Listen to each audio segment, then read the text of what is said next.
आहे का तर आहे, पण ते एक माध्यम आहे. पण जो कोर आहे तो हा आहे की जेव्हा लोक त्यांचा असंतोष, त्यांची सरकारविरोधी नाराजी ही जेव्हा स्वतःच विचार करू लागतात, त्यांना एखाद्या माध्यमाची गरज भासत नाही, त्यांना एका नेत्याची गरज भासत नाही, किंवा त्यांना आपण ज्याला म्हणू ना, किंवा कंटिन्युअस कुणीतरी हॅमर करत राहावं, तुमच्यावर अन्याय होतोय, तुमच्यावर अत्याचार होतोय, हे सरकार तुमच्या विरोधी आहे, असं कुणी हॅमर न करता लोक जनता जेव्हा एखादा मुद्दा घेऊन किंवा एखाद्या सरकारचा कार्यभार घेऊन ही जेव्हा विचार करायला लागते, मी शेवटी की खूप प्राथमिक प्रायमरी स्तरावर जेव्हा विचार करायला लागते, मी इथे इव्हॅल्युशन किंवा आपण ज्याला मूल्यांकन म्हणतो ते म्हणत नाही, सिरियस होऊन विचार करायला लागते, ते सर्वात मोठं अँटी इन्कम्बन्सीचं लक्षण असतं. सरकारला नेहमी जनता ही व्यस्त ठेवावीशी वाटते. मग ते आत्ताचं सरकार असो, मोदी गव्हर्नमेंट असो किंवा मनमोहन सिंग यांचं सरकार असो, मग ते इव्हेंटमध्ये असो, चर्चेमध्ये असो किंवा कोणत्याही यामध्ये एकामागून एक मुद्दे ते सरळ लोकांपर्यंत थोपवण्याचा किंवा लादण्याचा प्रयत्न असतो, ज्याला आपण आजच्या भाषेत bombarding of information, throwing of information, इतकी माहिती लोकांपर्यंत पोहोचवा, इतकी माहिती लोकांपर्यंत लादा की लोक कन्फ्यूज झाले पाहिजे, लोकांनी विचारच नाही केला पाहिजे. या सर्व गोंधळात जेव्हा एक सर्वसामान्य माणूस, नागरिक शांत होऊन विचार करतो, कुणी न सांगता, ते एका गिल्टच्या भावनेतून, ज्याला अपराधीपणाची भावना किंवा लाजेच्या, शर्मेच्या भावनेतून करतो, तेव्हा ती सर्वात मोठी अँटी इन्कम्बन्सीचं लक्षण असतं किंवा द्योतक असतं. जर 2011 साली जर तुम्हाला असं वाटत असेल की अण्णा हजारे या आंदोलनाचा सर्वात मोठा चेहरा होता, अण्णा आंदोलनाचा, तर मला नाही वाटत.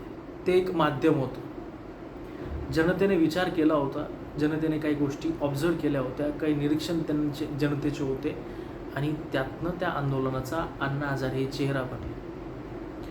दुसरं एक उदाहरण द्यायचं झालं तर आत्ताच हल्लीचं नीटचा विषय असेल, कॉक्रोच जनता पार्टीचा विषय असेल, खूप विषय चर्चेला गेला, माध्यमातून त्याचं बंबार्डिंग झालं, परंतु ते एक व्हर्च्युअल स्वरूपातलं होतं.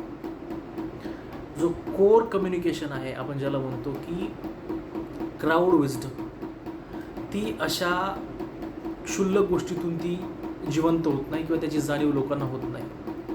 त्याच्यासाठी एक ऑर्गॅनिक, ज्याला स्टिम्युलेशन म्हणतो, की ते लोकांपर्यंत ते बिंबवावं लागतं, ते लोकांना नॅचरली लोकांपर्यंत यावं लागतं, लोकांना त्याची जाणीव होणं गरजेचं आहे. मग तो शेतीचा मुद्दा असो, बेरोजगारीचा असो किंवा इतर कोणताही असो. राम मंदिरात जे आंदोलन आहे त्या बाबतीतसुद्धा तेच झालेलं आहे. लोक विचार करतायत, कारण ज्या मुद्द्यावर, ज्या व्यक्तित्वावर, ज्या देवावर, ज्या धर्मावर भाजपचं राजकारण आधारलेलं होतं, त्या देवाच्या अस्मितेला, श्रद्धेला, आणि जे केंद्र होतं भारताच्या आधुनिक राजकारणाचं, भारताच्या आधुनिक हिंदुत्ववादी राजकारणाचं जे केंद्र होतं, अयोध्या, राम, याला धक्का बसला.